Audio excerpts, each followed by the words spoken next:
Okay, for some reason the camera went out. This is the rest of the story.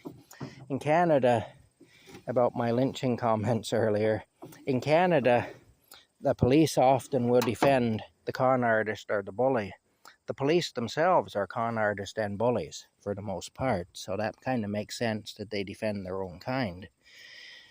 And we don't really have a right to defend ourselves in Canada. If you get targeted by a bully or a con artist, you're pretty much expected to behave yourself and not to retaliate and not to look to the system for any kind of justice or any kind of recompense. Just to basically take the abuse and put up with it.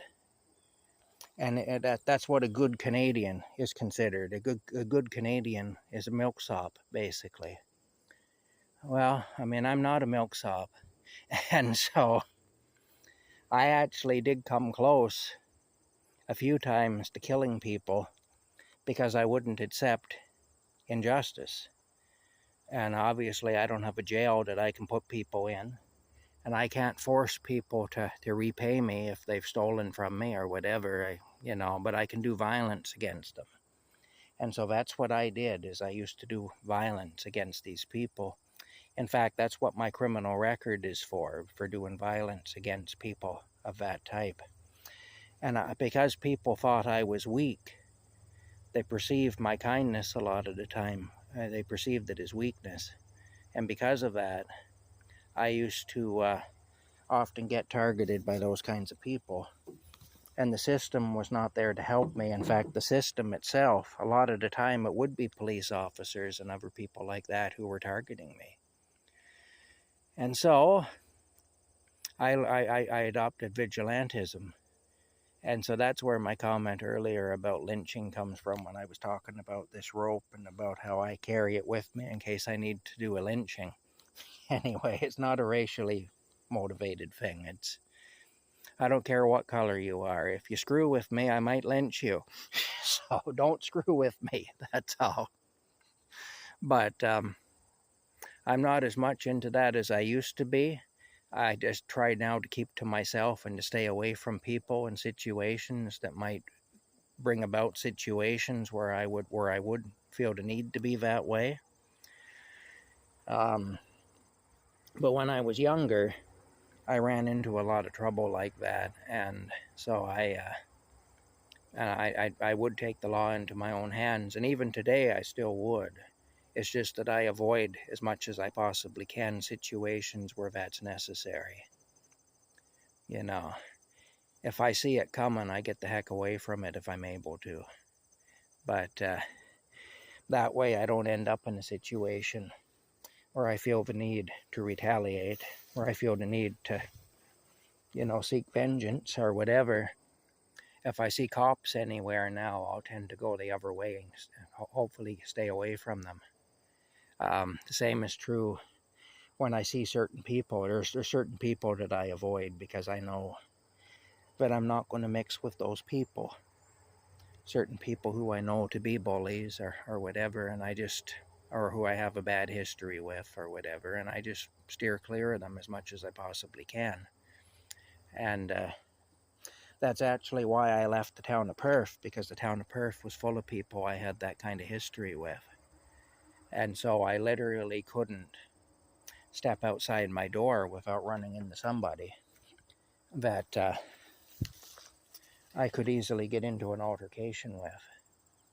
So coming to Dismiss Falls, which is only 12 miles away, eliminated quite a bit of that, although I did get into some trouble here too. I had a con artist who was recommended to me by my boss at the time, who was another con artist, an auctioneer, sell me a truck, and that went pear-shaped badly. He lied to me, and he basically stole my money.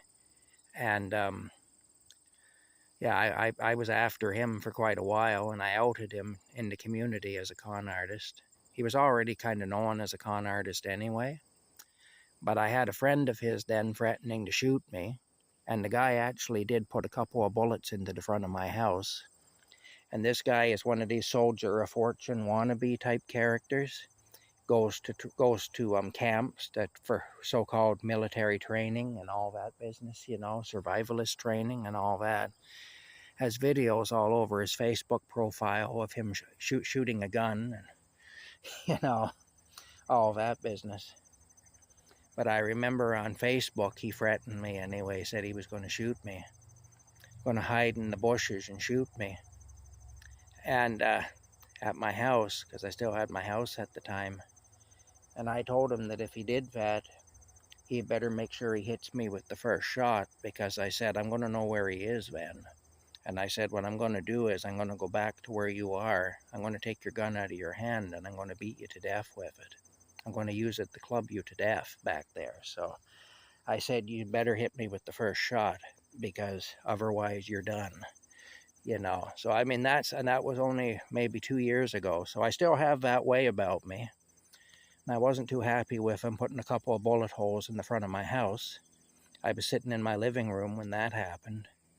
He took off, but I knew damn well it was him, because it was right after he made those threats. So, you know, anyway, I had just come home from work and I had that happen. So, sitting in my living room relaxing with my cats, an asshole put a couple of bullets into the siding in the front of my house. Anyway, bottom line, I have had a little bit of that here, but not a lot, because I pretty much kept to myself. And when it does occur, I'm still that type, though, you know. And I mean, what I told him I would do if he had done that, if he had come and hidden somewhere and taken a shot at me and missed, I would have been back there relieving him of his gun, and I would have been using the gun. I wouldn't have shot him with it. I'd have literally clubbed him to death with it, though, is what I would have done. I would have clubbed him to death like a baby seal, you know, and that's basically what I told him I would do. So, and I meant it when I said it, too.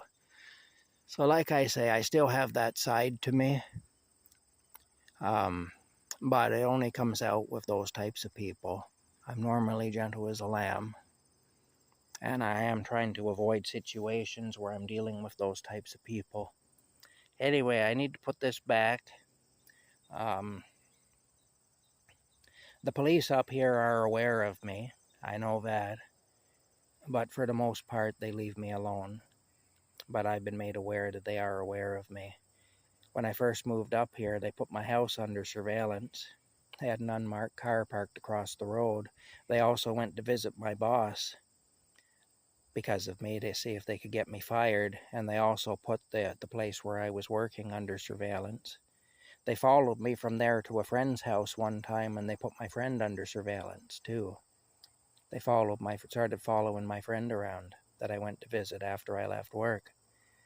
So, but they followed me from work to a friend's house anyway. So, yeah. It's funny, I went to a police auction with the Smiths Falls Police Service had an auction where they auctioned off some of their patrol cars and other equipment, and of course a bunch of bicycles, because it seems every police auction has a crap ton of bicycles in it. And a lawnmower. I bought a lawnmower at that auction, actually. I did, that I used at my house for over a year. For, well, a summer and a half. Eventually the deck rusted out to the point where it wasn't safe to use it, so I stopped using it. But I used it for 1.5 summers. The lawnmower, I paid $20 for it, so I got my money out of it. Anyway, when I went there, they had one female cop standing outside during the preview part of the auction. And I happened to walk past her, and I just nodded, you know, and said hello. And the look on her face when she saw me was priceless. Like, she recognized me. She knew who I was. And she went inside, and about 3-4 minutes later, she came out with a male cop. Now her and the male cop were standing there, and they were watching me pretty closely. So like I say, I know that I'm known. I know that the Perth police gave the Smiths Falls police a heads up that they had a bad guy coming to their area. So, yeah, it's pretty wild anyway. The town of Perth couldn't do enough to help me move. I went down there to see about getting reserving a parking space in front of my building, which they would give you a plastic bag to put over the meter. And that meant that you were entitled to use that space. Nobody else was supposed to be parking there. And normally you'd only be allowed to have that for a day or two. And in my case, they told me I could have it for as long as I needed, and if they could do anything at all to help me, they'd be more than happy. You know, but they're normally not like that at the town hall. But I think they were so happy to hear that I was leaving town that they were just willing to do anything. They were willing to bend over backwards to get rid of me. You know, so anyway, but that's it. But all that aside, it's a beautiful day. I don't work again until tomorrow, so I'm going to have another day off, I guess. It'll be a day where I don't earn, but it'll be a day when I can get a few things done around here that I need to do, so it's all right. I do have to take the truck into town and buy gas. That's going to eat away at some of the money I've already earned. But like I say, tomorrow I'll earn more, provided nothing happens to stop me from going to work tomorrow. Yeah, that's it. We'll see you later.